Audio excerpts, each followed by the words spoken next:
बिस्मिल्लाहिर्रहमानिर्रहीम। स्टूडेंट्स, तो आज की इस वीडियो में हम बबल सॉर्ट को प्रैक्टिकल इम्प्लीमेंटेशंस करके देखेंगे। तो आइए वीडियो का आगाज़ करते हैं। तो इसके लिए सबसे पहले मैं C plus plus programming language का बेसिक स्ट्रक्चर लिखता हूँ। Hash include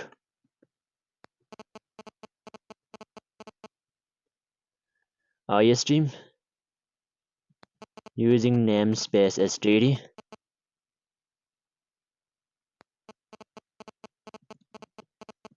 int main। और मैं इस प्रोग्राम के मेन फंक्शंस में मैं एक अरे डिक्लेयर करता हूँ इंटीजर टाइप का, और उसका नाम मैं ए रखता हूँ और उसके लेंथ में 5 रखता हूँ। इट मींस ए नामी अरे में 5 इंटीजर्स वैल्यूज स्टोर हो सकते हैं। और इसी लाइन पर मैं इंटीजर टाइप के कुछ और भी वेरिएबल्स डिक्लेयर करता हूँ, जिसका नाम एक का नाम मैं आई रखता हूँ और दूसरे का नाम मैं जे रखता हूँ। क्योंकि इस प्रोग्राम में हमने लूप इस्तेमाल करना है, नेस्टेड लूप इस्तेमाल करना है, तो आउटर लूप और इनर लूप के आइटरेशन को कंट्रोल करने के लिए मैंने इसी लाइन में आई और जे नाम का और भी वेरिएबल्स डिक्लेयर कर लिया है इंटीजर टाइप का। और मैं इंटीजर टाइप का एक और वेरिएबल डिक्लेयर करता हूँ, जिसका नाम मैं टेम रखता हूँ, ताकि हम जो है ना वो वैल्यू स्वीपिंग करने में हमें उस वक्त टेम्परेरी एक वेरिएबल चाहिए, तो मैंने यहाँ पर डिक्लेयर कर लिया है। इसके बाद मैं सिंपल लाइन नंबर 6 पर फॉर लूप को इस्तेमाल कर लेता हूँ। तो मैं फॉर का कीवर्ड इस्तेमाल करता हूँ और यहाँ पर मैं लिखता हूँ कि i इक्वल टू 0 और i इज लेस देन 5। जब तक ये कंडीशन फॉल्स नहीं होगा तब तक फॉर लूप की एबिलिटी एग्जीक्यूट होता रहेगा और हर आइटरेशन पर +1 किया जाएगा काउंटर वेरिएबल में। तो फॉर लूप की एबिलिटी में मैं सिंपल सी आउट करता हूँ और यूजर के लिए एक मैसेज प्रोवाइड करता हूँ, एंटर वैल्यू। अब ये मैसेज स्क्रीन पर डिस्प्ले होगा। डिस्प्ले होने के बाद यूज़र जो भी वैल्यूज़ एंटर करेंगे वो मैं इन ऑब्जेक्ट के ज़रिए ए नामी अरे के आई इंडेक्स पर स्टोर कर लेता हूँ। मींस ए नामी अरे के डिफरेंट इंडेक्स पर स्टोर हो जाएगा। और जो ही ये कंडीशन फॉल्स हो जाएगा तो उस बात प्रोग्राम की फुल ऑफ एग्जीक्यूशन जंप कर जाएगा फॉर लूप के बॉडी के बाहर। और फॉर लूप के बॉडी के बाहर मैं सिंपल सी आउट करता हूँ एक string the original values in अरे ये स्ट्रिंग स्क्रीन पर डिस्प्ले होगा। डिस्प्ले होने के बाद एल इस्तेमाल कर लेता हूँ। तो उसके बाद लाइन नंबर 11 पर मैंने एक सिंपल से आउट ऑब्जेक्ट के जरिए एक मैसेज प्रोवाइड किया है, द ओरिजिनल वैल्यूज इन अरे। ये स्ट्रिंग स्क्रीन पर डिस्प्ले होगा। डिस्प्ले होने के बाद मैं इस लाइन नंबर 12 पर मैं फिर से फॉर लूप को इस्तेमाल कर लेता हूँ। तो यहाँ पर मैं लिखता हूँ कि i equal to 0, i is less than 5 और i इंक्रीमेंट। और इस लूप के बॉडी में मैं सिंपल सी आउट करता हूँ। जो ऊपर यूजर ने वैल्यूज दिया है वही वैल्यूज स्क्रीन पर डिस्प्ले होगा। तो इसके लिए मैं सी आउट ऑब्जेक्ट के जरिए ए नामी अरे के आई इंडेक्स को लिखता हूँ और उसके बाद हर वैल्यू के लिए मैं एक स्पेस जनरेट करता हूँ। तो ये स्पेसिंग पर वो शो होगा।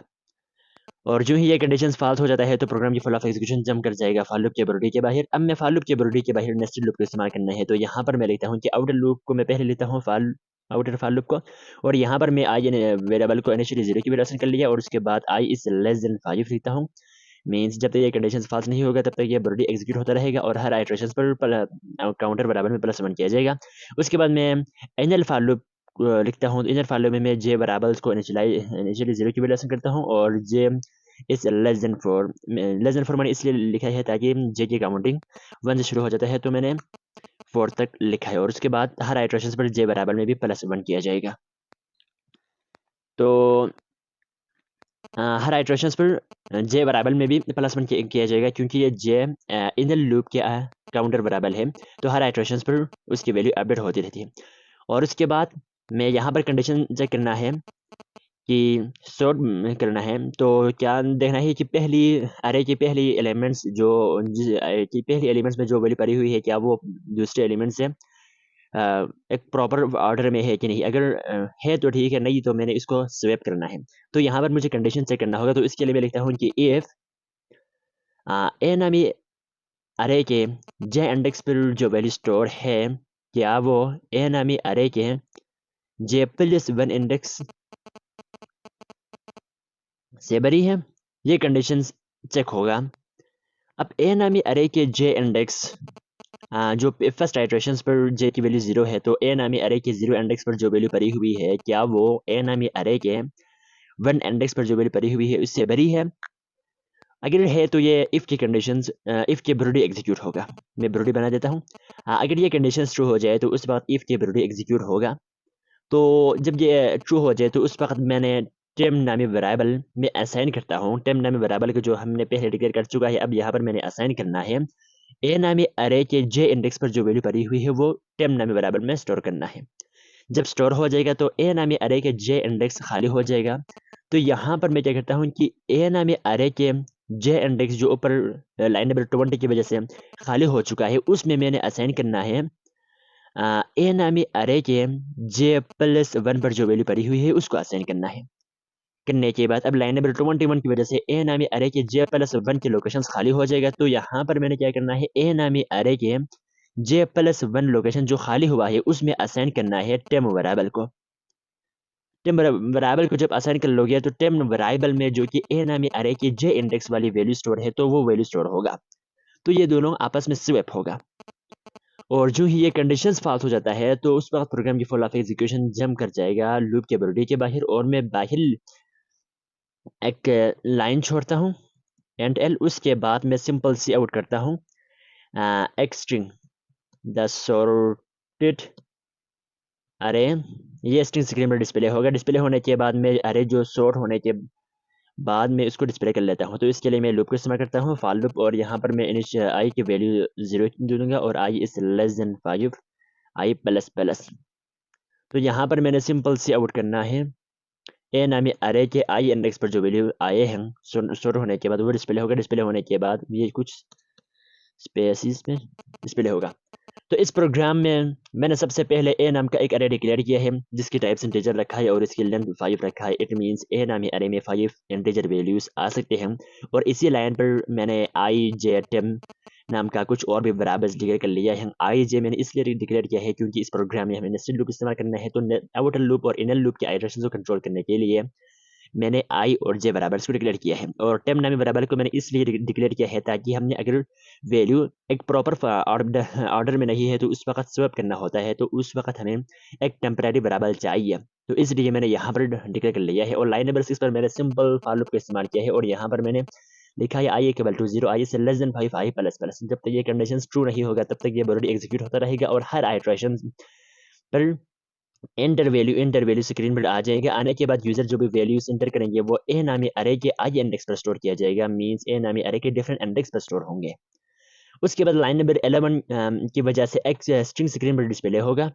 द ओरिजिनल वैल्यूज इन अरे। ये स्ट्रिंग स्क्रीन पर डिस्प्ले होने के बाद मैंने फिर से लाइन नंबर 12 पर फॉर लूप को इस्तेमाल कर रहा हूँ। तो फॉर लूप की बॉडी जब तक फॉल्स नहीं होगा तब तक ये एग्जीक्यूट होता रहेगा। और हर आइट्रेशन पर मैं सिंपल सी आउट कर रहा हूँ ए नामी अरे की आई इंडेक्स पर जो वैल्यू पड़ी हुई है उसको सी आउट करना है। तो इट मीन्स इससे पहले लूप में हमने यूजर से लिया हुआ है, तो यहाँ पर मैंने सिंपल सी आउट किया है ए नामी अरे के आई इंडेक्स पर जो वैल्यू पड़ी हुई है तो डिफरेंट इंडेक्स पर जो वैल्यू पड़ी हुई है वो स्क्रीन पर डिस्प्ले होगा। उसके बाद लाइन नंबर 16 पर मैंने नेस्टेड लूप इस्तेमाल किया। तो यहाँ पर मैंने कंडीशन सेट किया है I equal to 0, I is less than 5, I increment I is less than 5 मैंने यहाँ पर कंडीशन सेट किया है। तो इट मींस ये जब तक ये फॉल्स नहीं हो जाता तब तक ये बॉडी एग्जीक्यूट होता रहेगा। और लाइन नंबर 17 पर मैंने जे बराबर को जो 0 की वजह आसान किया है और जे इज लेस देन 4 इसलिए रखा है क्योंकि कंपेरिजन कंपेरिजन वन इंडेक्स से शुरू किया जाएगा। तो उस इसलिए मैंने लेस देन 4 लिखा है। और यहाँ लाइन नंबर 18 पर मैंने सिंपल चेक कर रहा हूँ ए नामी अरे के आई इंडेक्स पर जो वैल्यू पड़ी हुई है क्या वो ए नामी अरे के J+1 इंडेक्स से भरी है। J+1 से मुराद उसके अगले इंडेक्स की वैल्यू से भरी है। अगर है तो टेम नामी वेरिएबल जो कि ऊपर हमने सिर्फ डिक्लेयर किया था, इनिशियलाइज नहीं किया था, तो ए नामी अरे के जे इंडेक्स पर जो वैल्यू पड़ी हुई है वो टेम में स्टोर किया जाएगा। तो उस वक्त क्या होगा, ए नामी अरे के जे इंडेक्स खाली हो जाएगा। तो उसमें क्या करना है, उसके अगले वैल्यू को स्टोर करना है जो कि कौन सी इंडेक्स पर है, ए नामी अरे के J+1 इंडेक्स पर है। जब ये स्टोर हो जाएगा तो ए नामी अरे के J+1 इंडेक्स फ्री हो जाएगा। तो उसमें टेम को स्टोर करना है। जो टेम वेरिएबल में ए नामी अरे के जे इंडेक्स वाला स्टोर है तो वो पहली वैल्यू इसमें स्वैप हो जाएगा। तो इस तरह से ऑर्डर किया जाएगा। उसके बाद मैंने लाइन नंबर 25 पर मैंने एक मैसेज प्रोवाइड किया है जैसे सॉर्टेड अरे जैसे डिस्प्ले होगा। डिस्प्ले होने के बाद मैंने फिर से फॉर लूप इस्तेमाल किया है और I is equal to 0, I is less than 5। जब तक ये कंडीशन फॉल्स नहीं होता तब तक फॉर लूप की बॉडी एग्जीक्यूट होता रहेगा। और हर आइटरेशन पर मैं सिंपली फॉर लूप की बॉडी में सी आउट करता हूँ ए नामी अरे के आई इंडेक्स पर। तो डिफरेंट इंडेक्स में जो वैल्यू पड़ी हुई है वो स्क्रीन में डिस्प्ले होगा। तो मैं इस प्रोग्राम को सेव करता हूँ।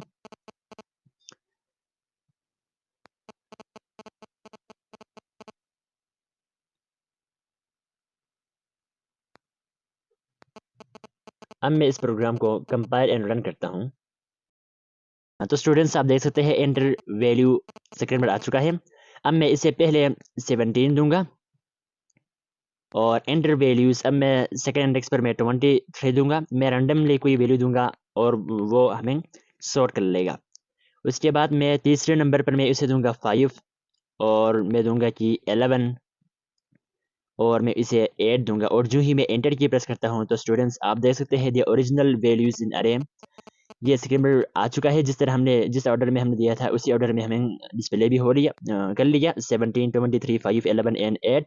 उसके बाद द सॉर्टेड अरे स्क्रीन पर डिस्प्ले होने के बाद ये अरे कुछ एक प्रॉपर ऑर्डर में सॉर्ट हो चुका है, जिसमें 5 पहले आया है, उसके बाद 8 आया है, फिर 11, फिर 17, फिर 23 आया है।